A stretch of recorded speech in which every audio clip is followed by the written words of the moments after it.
Yo, what's going on, everybody? Welcome back. And on the screen today, you're going to be watching some NBA 2K18 Park gameplay. And I know I uploaded Park, it would have been 2 days ago. Yeah, because yesterday you watched GTA. So yeah, it was Park 2 days ago. And this was the game that we played the guys from the last video first. So this was the game before that game. And then they ended up coming back around, and we figured them out. You know, it wasn't that hard to figure them out, and then we dealt with them. But yeah, this was the first game. It was a pretty close game, so you know, enjoy that in the background and you know, whatever. But today I wanted to talk about the Black Ops 4 projected sales, if you want to call it that, because there was a new article courtesy of Charlie Intel, and it was talking about how Black Ops 4 was going to beat Battlefield in sales, which is kind of expected. But the thing that I kind of found a little like, you know, maybe was that they said that Black Ops 4 was also going to beat Red Dead Redemption 2 in sales. So I'm going to read through the article and stuff like that, and then I'm going to tell you like why and why not. I think it's not going to happen. So it says, new analyst report states Black Ops 4 to beat Battlefield 5 in sales as Battlefield 5's pre-orders are weak. A new report from a Wall Street Journal analyst claims that the current response to Battlefield 5 has been weaker than expected, as their report states pre-orders for that title are weak as of now. Their report claims that Call of Duty Black Ops 4's pre-order numbers alongside Red Dead Redemption 2's pre-orders are showing greater demand than Battlefield 5. So we kind of expected that. You know, Battlefield has always kind of been inferior to COD. They've kind of always been in second place to COD. Even, you know, it dates back like from, you know, months, or not even months, you know, years ago. So, you know, that's not really much of a difference, or like nothing has changed there. It was always like, you know, it was Modern Warfare 3 versus Battlefield 3 back in, you know, 2011, and it was still like Modern Warfare 3 still sold the most. You know, I think they sold like 30 million copies or something like that. So and I don't think Battlefield 3 did anything close to that. I feel like everybody just kind of overhyped the beef, I guess you could call it that. But, you know, in the end, like, Call of Duty it sold more than Battlefield.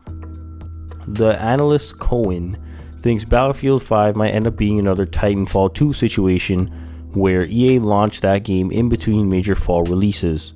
Battlefield 5 is set to launch between Black Ops 4 and Red Dead Redemption 2. Black Ops 4 launches October 12th, Battlefield 5 is October 19th, followed by Red Dead on the 26th. Late in July, another analyst group, Michael J. Olson and Young Kim, stated that they believe Black Ops 4 will in fact outsell Red Dead Redemption 2 as well. This group believes with Treyarch's strong fan base, Black Ops 4 could sell a minimum of 19.4 million units this year. They shared some numbers in late July showcasing how many units they believe Black Ops 4 will have in 2018. And then they had these two little like graphs, I guess you could call it. I will put it up on the screen. I'm not gonna read it or anything like that. And you can read it for yourself. And then down at the bottom, it says those numbers compared with the group's projection for Red Dead shown below shows Call of Duty may end up being the #1 game this fall because of overall brand power versus other titles. And then it shows another chart, which I am also gonna put up. And then you know, you could pause the video or whatever, and you could read that. In Activision Blizzard's recent earnings call, the company stated pre-orders for Black Ops 4 are looking strong, and that the company expects Black Ops 4 to be the #1 console game this fall. So I want to touch really quick on Battlefield. You know, Battlefield is fucking themselves over basically, because just like the article said, they're releasing between Black Ops 4 and Red Dead Redemption 2, arguably the most hyped games of the fall, because, you know, Spider-Man's up there, but not everybody's a Spider-Man fan.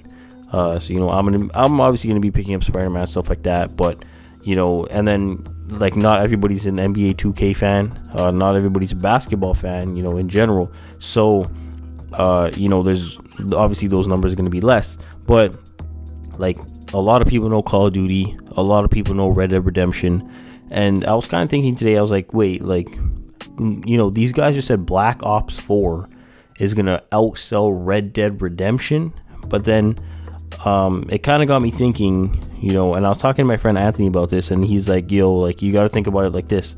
All the people that play Fortnite, you know, all the guys, all the little kids that are playing Fortnite right now, they don't know what Red Dead Redemption is.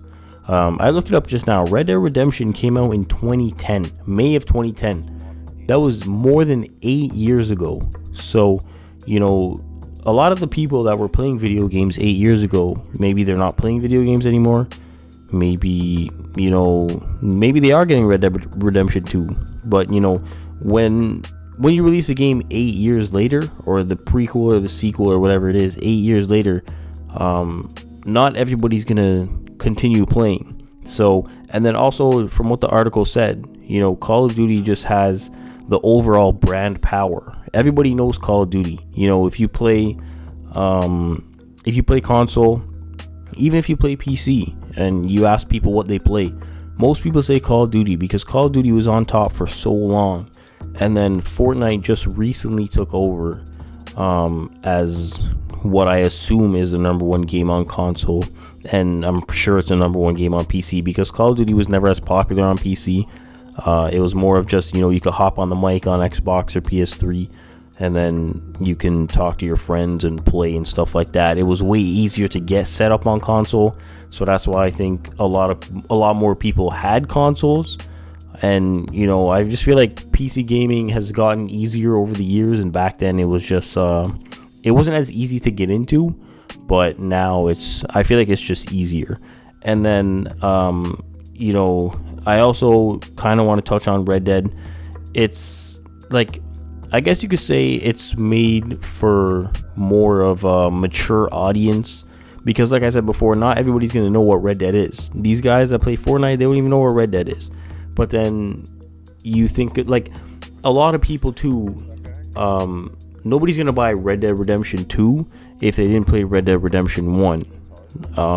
And I'm pretty sure it's a prequel to Red Dead Redemption 1, so you kind of have to not necessarily like be, you know, 100% up on the story, but there's no point in playing Modern Warfare 3 and playing the Modern Warfare 3 campaign if you didn't play the Modern Warfare 2, or if you didn't play the regular COD 4 one, because it started all the way back from COD 4. Yes, you could watch videos or, you know, whatever, and then you can kind of get the experience like from that, but like really and truly it's better to just play the game, because then you actually know what's going on and you're actually caught up with the story. And then you go on to Modern Warfare 2, and then, you know, you play that, and then you go on to Modern Warfare 3, and then it's just like with Ghosts, you know. Like I don't know what Infinity War is going to do for next COD, but like I'm hoping it's Ghost 2, because if like they kind of have to push this Ghost brand, because the Infinite Warfare one didn't work, so they kind of have to push this Ghost brand and be like, all right, you know, the guy got away in the end. I forgot his name, but the guy got away in the end, and we have to, like, you know, continue this, or else people are just gonna forget about it. You know, next gen consoles are gonna come out, and then nobody's gonna fucking end up playing the shit. But yeah, that's pretty much it. You know, just some quick things I wanted to touch on. As always, I will link the Charlie Intel article in the description. Thank you for taking time out of your day to watch my video. It is very, very much appreciated. Thank you for watching, and I'll talk to you next one.